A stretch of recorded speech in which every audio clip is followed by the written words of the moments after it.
Libya's UN-recognized government retakes 2 towns after recapturing strategic Al-Watiya airbase on Monday.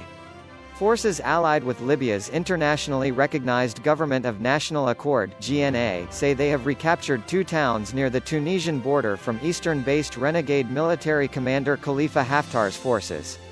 Our heroic forces have entered the towns of Badr and TG amid welcome from their residents, the media office of the Burkan al-Ghadab Volcano of Rage operation, the government-led counteroffensive launched last April, said in a statement on Facebook on Tuesday. On Monday, forces allied to the GNA retook the strategic Al-Watiya airbase south of the capital, Tripoli.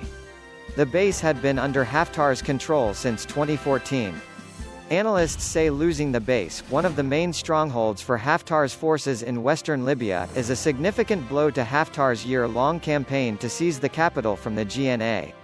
After losing control of the base, Ahmed al-Mesmeri, the spokesperson for Haftar's Libyan National Army (LNA), said on Tuesday Libya's eastern-based forces had withdrawn from some embattled areas of the capital Tripoli.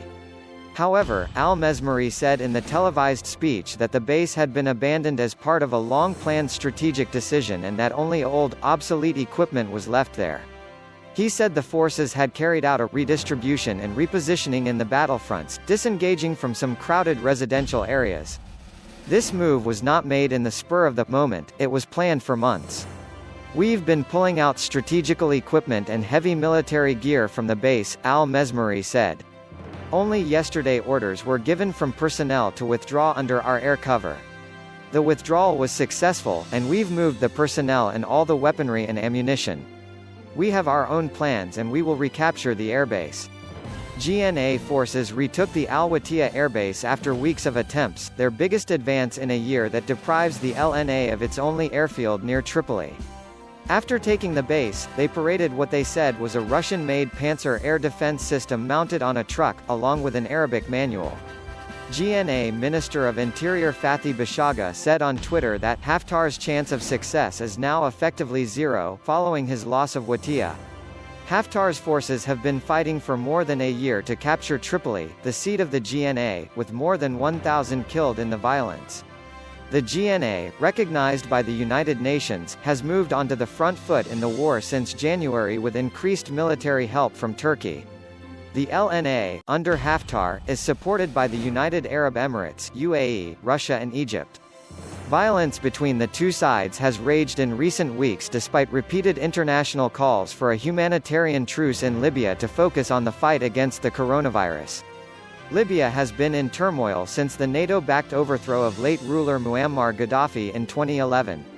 The UN imposed an arms embargo on Libya after Gaddafi's removal, but it has been repeatedly violated.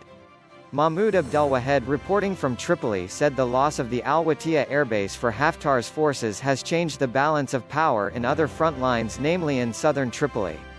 The spokesman of Haftar's forces stated that they are repositioning, regrouping, and this is interpreted as he's paving the way for a kind of withdrawal, Abdelwahed said.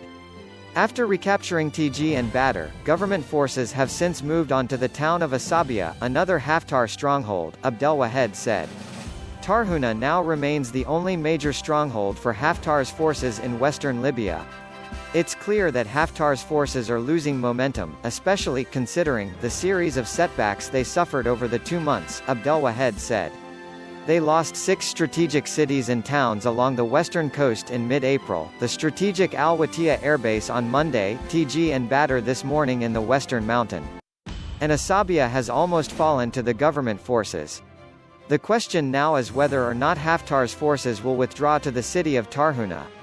He added that government forces say they will continue defending Tripoli until they repel the attack by Haftar's forces in southern Tripoli.